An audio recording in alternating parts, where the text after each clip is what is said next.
दोस्तों आज का जो टॉपिक होगा, मुद्दा होगा, वह जातिगत जनगणना होगा, कास्ट सेंसस होगा। दोस्तों इसका अगर हम ऐतिहासिक पृष्ठभूमि पर बात करें तो 1931 ईस्वी तक 1931 ईस्वी तक जातिगत जनगणना होता रहा था। 1941 ईस्वी में भी 10 साल के बाद जातिगत जनगणना किया गया, लेकिन सरकार इसके डाटा को प्रकाशित नहीं किया था। 1941 ईस्वी में जातिगत जनगणना किया गया, लेकिन इसके डाटा को सरकार प्रकाशित नहीं किया था। फिर 1951 से लेकर 2011 ईस्वी तक जातिगत जनगणना किया गया, लेकिन इसमें सरकार ने एससी जो एसटी वर्ग हैं, चाहे वो एससी वर्ग हो या एसटी, शेड्यूल कास्ट या शेड्यूल ट्राइब, इसके डाटा को सरकार प्रकाशित की है। लेकिन जो ओबीसी या अदर कास्ट थे, ओबीसी या अदर कास्ट, सरकार इसके डाटा को आज तक प्रकाशित नहीं किए हैं।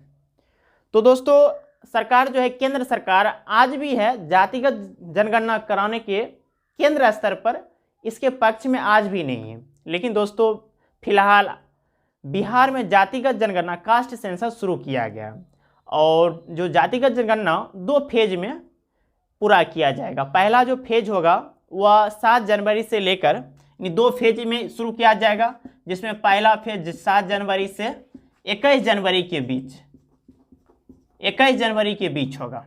7 जनवरी से 21 जनवरी के बीच पहला फेज होगा, ठीक है, जिसमें कुछ सवाल पूछे जाएंगे। हालांकि दोनों फेज मिलाकर 26 सवाल पूछे जाएंगे।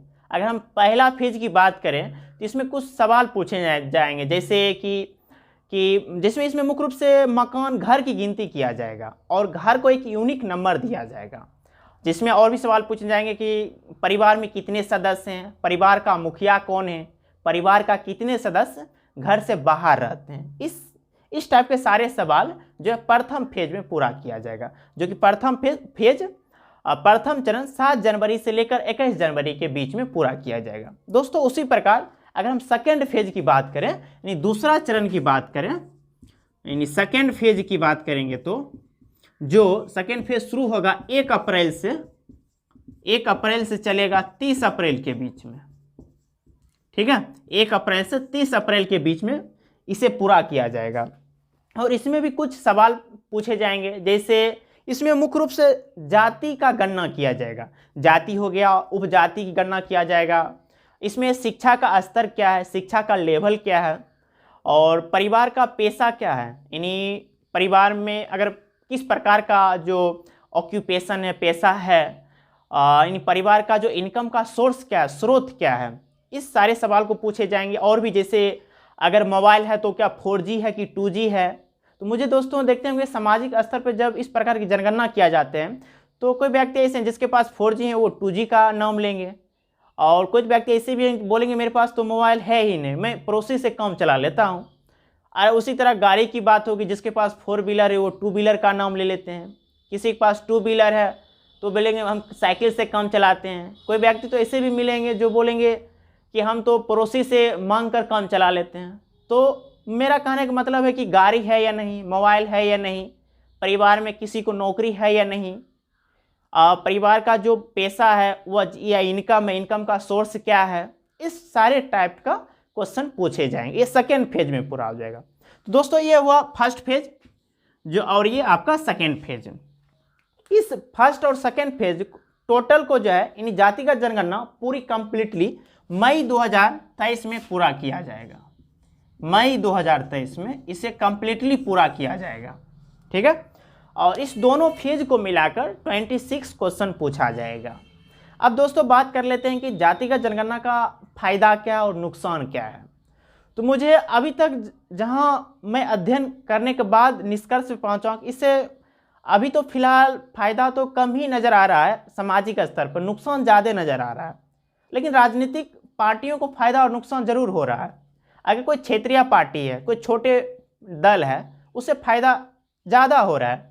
जैसे मान लीजिए कि चुनाव के वक्त वह जाति के आधार पर अपने कैंडिडेट को उतारने से लेकर सरकार बनाने तक उसकी अहम रोल हो जाएगी, अहम भागीदारी हो जाएगी। तो ये जातिगत जनगणना उनके लिए मान लीजिए सोने के सुहागा का काम करेगा।